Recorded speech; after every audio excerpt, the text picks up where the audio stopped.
Bom dia, boa tarde, boa noite. Vamos dar início à nossa quarta videoaula. Hoje vamos tratar de projeto da rede de operações produtivas. Então, eu gostaria de começar a aula com essa provocação, né? É verdade isso? Nenhuma operação produtiva existe isoladamente? Bem, toda produção, todo processo produtivo, seja de um produto ou de um serviço, em algum momento a empresa focal, né, ela vai precisar contratar, vai precisar do serviço, a prestação de um serviço de um terceiro, uma empresa fora do seu parque fabril, digamos assim, seja para fornecer material, ou seja para depois, né, na distribuição do seu produto ou serviço. Então, por isso, a gente vem tratando desse conceito, né, de cadeias de suprimentos. Todas as empresas fazem parte de uma rede maior. Toda empresa tem uma empresa fornecedora e precisa também de um outro elo da cadeia para fazer com que o seu produto ou serviço chegue, né, nas mãos do consumidor. Então, é importante que vocês tenham em mente que dentro de uma cadeia de suprimentos, né, existe a empresa foco, né, e para trás na cadeia, né, no sentido dos fornecedores, existem os fornecedores, seus fornecedores possuem fornecedores, né, que seriam a segunda camada da cadeia, e assim sucessivamente. O mesmo vale no sentido da distribuição. Então, você produz um produto, você precisa realizar o transporte dele para fazer com que ele chegue no varejista, no atacadista, e então no seu cliente final, tá? Então, quando a gente fala de gestão da cadeia de suprimentos, a gente está falando do relacionamento de todos esses membros que formam uma cadeia. Então, na hora de projetar suas operações, é necessário entender, né, alguns pontos. Eu selecionei 3 pontos aqui, né? A configuração da rede, entender se a sua rede produtiva ela vai ser verticalizada ou horizontal. A localização da sua operação, né, você tem que levar alguns pontos em consideração na hora de estabelecer a sua operação produtiva, proximidade de cliente, proximidade de fornecedor, estradas, portos, aeroportos, dependendo da sua operação, e a capacidade produtiva. Então, é necessário entender como você vai se portar, né, perante a demanda, né? Se você tem realmente capacidade para atender a demanda quando ela surgir, ou se você precisa traçar estratégias, né, para se antecipar essa demanda. Então, vamos lá, a gente vai chegar lá. Então, a configuração da rede. Primeiro, entender se você vai verticalizar, se você vai produzir tudo o que é necessário, né, para atender a sua operação produtiva, ou você vai horizontalizar, terceirizando atividades. Hoje em dia, o que a gente mais vê é a horizontalização. As empresas elas querem focar no core business dela, né, no negócio dela propriamente dito. E tudo que não diz respeito ao negócio dela, a produção, por exemplo, de, sei lá, alimentos, vamos pegar, por exemplo. Tudo que não diz respeito à produção de alimentos, ela terceiriza. E aí acaba entrando a logística, né? O transporte faz parte da produção de alimentos? Não. Então vamos contratar uma empresa que o foco do negócio dela seja isso. Ela consiga fazer melhor que a gente. É mais ou menos esse o raciocínio, tá? Então vamos lá, mas não quer dizer que não tem empresas que optem por internalizar toda a sua produção, né? E verticalizando a sua estrutura. E isso traz algumas vantagens. Você não depende de fornecedores, não depende de terceiros. Você internalizou, né, esse serviço, essa etapa do processo produtivo. Logo, você não tem que pagar lucro ao fornecedor, então você consegue ter um preço mais competitivo. Em contrapartida, tem que fazer um investimento pesado inicial para estruturar esse sistema de produção verticalizado. E você acaba perdendo o foco do negócio, porque você começa a agregar muitas atividades que não têm relação direta com o seu produto final. Então, eu trouxe o exemplo do Habib's, é uma empresa muito bem sucedida, né, no setor de fast food. Em termos de faturamento, no Brasil, eles ficam atrás somente do McDonald's. Então, eles têm presença nacional. E aqui eu trago algumas empresas que fazem parte do grupo, que fazem parte da estrutura deles. Inclusive, quando eu postei o material, esse material está um pouco mais enxuto. Quando eu postei o material, eu deixei o link para um vídeo institucional do Habib's que faz a apresentação dessa estrutura deles. Então percebam, eles têm uma indústria de laticínios que faz parte do grupo, então produz o iogurte, o queijo utilizado no produto final deles, nas esfirras, por exemplo. A empresa que fabrica os sorvetes, as sobremesas deles. A empresa que fabrica a massa das esfirras, pizzas. A empresa de telemarketing, agência de propaganda, e enfim. É uma série de empresas que formam o grupo Habib's. Então, ele optou por verticalizar a operação. E se vocês lerem o material que eu postei, o dono ele dá uma declaração justificando isso, que é por conta do custo. Ele quer ter o controle do custo para poder competir em cima do preço. Né? Se ele tiver que remunerar fornecedores, ele tem que aumentar o preço final do produto dele. Entendeu? Então, é uma forma que ele encontrou para ser competitivo. E a horizontalização é quando você compra de terceiros o máximo possível, é o inverso. Então você foca no seu negócio principal, chamado de core business, e tudo que não faz sentido, né, que não tem relação direta com o seu negócio principal, você terceiriza. Então você tem de cara um menor investimento, você não tem que montar essa estrutura vertical que o Habib's tem, por exemplo, tem um foco maior no seu negócio. Em contrapartida, inverte, né? A desvantagem é que você ofere lucro, né, para o seu fornecedor, você vai ter que remunerar o seu fornecedor pelo serviço e vai depender de terceiros. Então, se o seu fornecedor não entregar um produto, por exemplo, você deixa de produzir o produto final, você não tem a matéria-prima. Então, é o que a gente fala também na relação da cadeia de suprimentos, né, da confiabilidade. Então, é muito importante nessa estratégia de produção ter fornecedores confiáveis, parceiros, que foi tema da aula passada, né? A gente falou daquelas relações entre fornecedores. Então, é muito importante ter uma relação próxima com o seu fornecedor.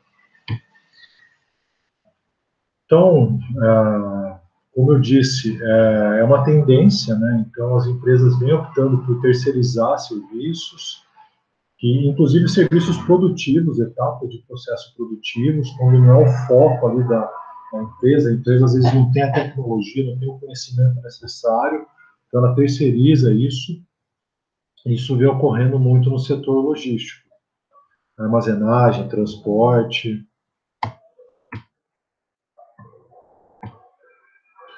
O segundo ponto da da estruturação da rede? É a localização da sua operação. Então, aonde ela vai ficar? Você tem que buscar equilibrar essa equação aqui embaixo. Você tem que ter um bom nível de serviço. Não adianta você ter um ponto de produção onde você conseguiu comprar a terra, desculpa, a área por um preço atrativo, mas fica longe do seu cliente, longe de fornecedores. Então, você não consegue ter um nível de serviço que atenda a necessidade do cliente. O tempo de trânsito, por exemplo, é muito longo, pode ser um fator complicador, ou fica muito longe do fornecedor e do cliente, isso acaba impactando na sua programação de produção, custo de operação, justamente, longe de fornecedor ou de cliente, então você tem que pagar, você tem um custo de frete maior, e isso acaba impactando na receita, né? Então, o ideal é que você consiga balancear esses 3 pontos. O que influencia na localização de uma operação produtiva? Mão de obra, né? Então é importante que nesse local você consiga ter profissionais que estejam habilitados a desempenhar as funções necessárias para o seu negócio, proximidade de fornecedor e cliente, se possível, né, dos dois, ou você acaba optando por um dos dois, acesso a rodovias, aeroportos, portos, para poder escoar sua produção com facilidade. Então, esse é um fator aqui primordial, né? E custos diversos. Então, terreno, aluguel, energia, existem. Eu trouxe esse ponto porque, obviamente, que essas contas são relevantes, né? No custo fixo da empresa, né? Mas também existem cidades que dão isenções, né? Fiscais ou doam terrenos como forma de atrair as empresas. Então, isso também é muito comum. Na hora de se fazer esse estudo de localização da sua planta, né, o local de produção onde vai ocorrer a produção de uma empresa, existem diversas técnicas para se avaliar isso. Tem uma técnica muito simples que eu achei legal compartilhar com vocês, que é da pontuação ponderada. Então, como o próprio nome diz, você vai trazer critérios, aqueles critérios que eu mencionei anteriormente, né? Custo, mão de obra, acesso a rodovias, aluguel, enfim, os critérios que fazem sentido para a sua empresa. Você vai dar pesos diferentes a eles, né? Você vai ponderar em função desses pesos e vai dar nota aos locais que são opção para abrir a sua empresa, né? E com isso você vai ter uma nota final que vai indicar qual que é a localidade mais atraente, que atende melhor os seus critérios de localização. Capacidade produtiva. Então, ok, já decidiu se a estrutura vai ser vertical, horizontal, a localização. E agora, a capacidade produtiva. Como que a gente vai atuar? Existem algumas formas de se competir no mercado, né, em termos de produção. A primeira delas é a economia em escala, a economia de escala. Então, o que você busca com isso? Você possui um custo fixo da sua produção, aluguel, seguro, enfim, maquinário, e tem o custo variável, que ele vai variar de acordo com a sua escala de produção. Então, a ideia é você aumentar essa escala de produção, aumentar a sua quantidade de produtos produzidos, né? De forma que quando você for somar o custo variável com o custo fixo, você vai derrubar o seu custo total, o seu custo unitário em função da escala. Então, quanto mais você produz, menor é o seu custo unitário final. Tá? Então, é uma forma de se competir no mercado, é a famosa produção em massa. Então, você tem um volume muito grande, com isso você consegue derrubar o seu custo unitário final. Ok? Outra questão para se levar em consideração, balanceamento das atividades produtivas. Nem toda etapa do processo produtivo tem a mesma capacidade de produção. Ok? Então, vamos lá. Imagine uma empresa de qualquer setor. Ela tem a etapa do processo A etapa B, a etapa C, a etapa D, e assim sucessivamente. Nem toda etapa tem a mesma capacidade de produção. E isso acaba gerando um efeito que a gente chama de gargalo. Tá? Aqui eu tentei ilustrar para vocês através dessas formas. Então, eu tenho uma capacidade, eu tenho a etapa A, a primeira etapa do processo de produção. Ela tem uma determinada capacidade de produção, ela consegue produzir 10 unidades, por exemplo.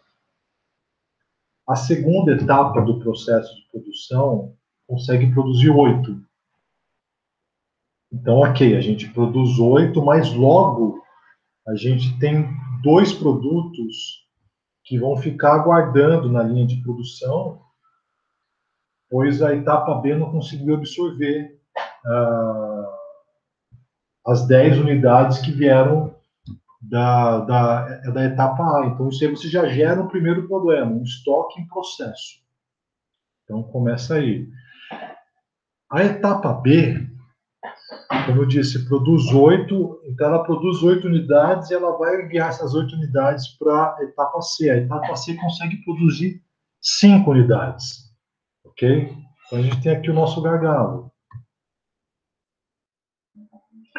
Então, a etapa C consegue produzir 5 unidades. Então, já vai ficar agora na etapa C mais 3 produtos em estoque, em processo. Ela vai produzir os 5 e ela vai mandar esses 5 produtos para a etapa D do processo.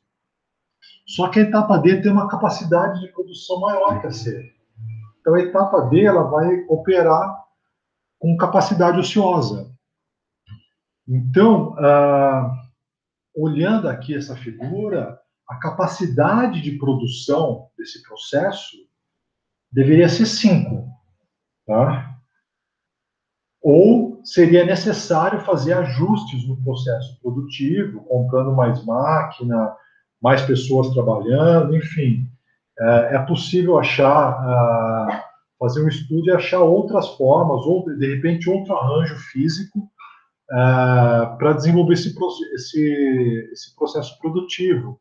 Mas o intuito aqui desse momento é mostrar para vocês que é necessário fazer uma análise do seu processo produtivo para entender qual é o gargalo, quais são as implicações que ele tem, que ele gera, né? Porque tem custo envolvido nisso, com capacidade ociosa, estoque de produto em processo.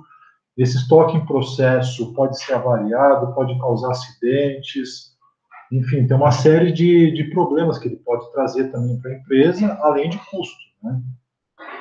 Então, é importante avaliar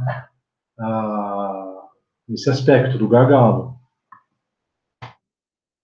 Para isso, alteração da capacidade produtiva. Então, tem o processo produtivo estabelecido.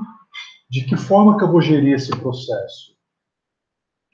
Então, tem aqui a técnica da antecipação de demanda. Qual seria essa técnica? A antecipação de demanda ela acontece da seguinte forma. Você tem um histórico da sua demanda, vamos entender que é feito um controle, então você consegue, de um ano para o outro, fazer uma projeção de como que vai ser o ano seguinte, qual a demanda que você vai ter por mês ali. ou por período, trimestre, bimestre, mensal, enfim. Depende do controle aí que a empresa faz. Então, você consegue se antecipar a picos de demanda. Então, a Ambev, por exemplo, né?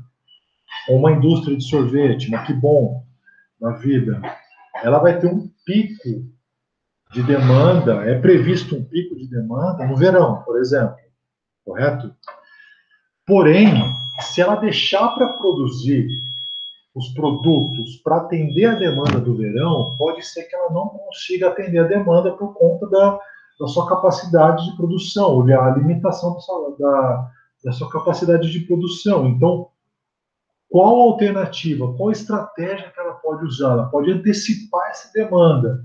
De que forma? Ela produz antes da demanda, estoca o produto para ter o produto disponível ali e conseguir atender a sua demanda que ela vai estar acima da demanda normal, digamos assim. Né? Então, ela vai ter um pico. Então, esse pico você produz antes, né, o excedente, para poder atender a demanda, não perder vendas por falta de produto. Então, a vantagem disso é que você não vai perder o cliente por falta de produto. A desvantagem, você vai ter que antecipar o investimento, uma vez que você vai antecipar a sua produção, e você corre o risco dessa demanda de repente não vir. E aí você vai ter um estoque ali, um excedente estocado. Então, tem esse risco. E tem a estratégia também do acompanhamento da demanda. Então, você vai acompanhar, a sua produção vai acompanhar a demanda subiu, a sua demanda sobe, a sua produção sobe, a sua demanda caiu, você tira o pé e a sua produção reduz. Então, você acompanha a demanda, ok? O comércio faz muito isso no final do ano. É previsto um pico, né, um aumento da demanda no comércio, então as lojas, o shopping, por exemplo, os comércios de rua, eles contratam mão de obra temporária para poder acompanhar esse pico de demanda. O setor sucroalcooleiro, por exemplo, as usinas, elas contratam safristas. Então, esses caras, essa mão de obra vai atuar durante um período pré-determinado no ano, que é o pico de produção deles. Eles precisam de uma mão de obra extra. Terminou esse período, essa mão de obra é demitida, eles baixam a produção. Ok? Mais ou menos assim que funciona. As vantagens, inverte também. Você não antecipa o investimento na produção, não tem risco, né? Não corre o risco de produzir e não vender. A desvantagem é que você corre o risco de não atender a demanda. Então, é necessário fazer essa tomada de decisão, fazer algumas ponderações ali com a área comercial para entender qual vai ser o melhor caminho. É isso aí, a gente encerra por hoje, então. Agradeço a atenção, fico à disposição aí de vocês no WhatsApp, por e-mail, para sanar qualquer dúvida, e até a próxima aula.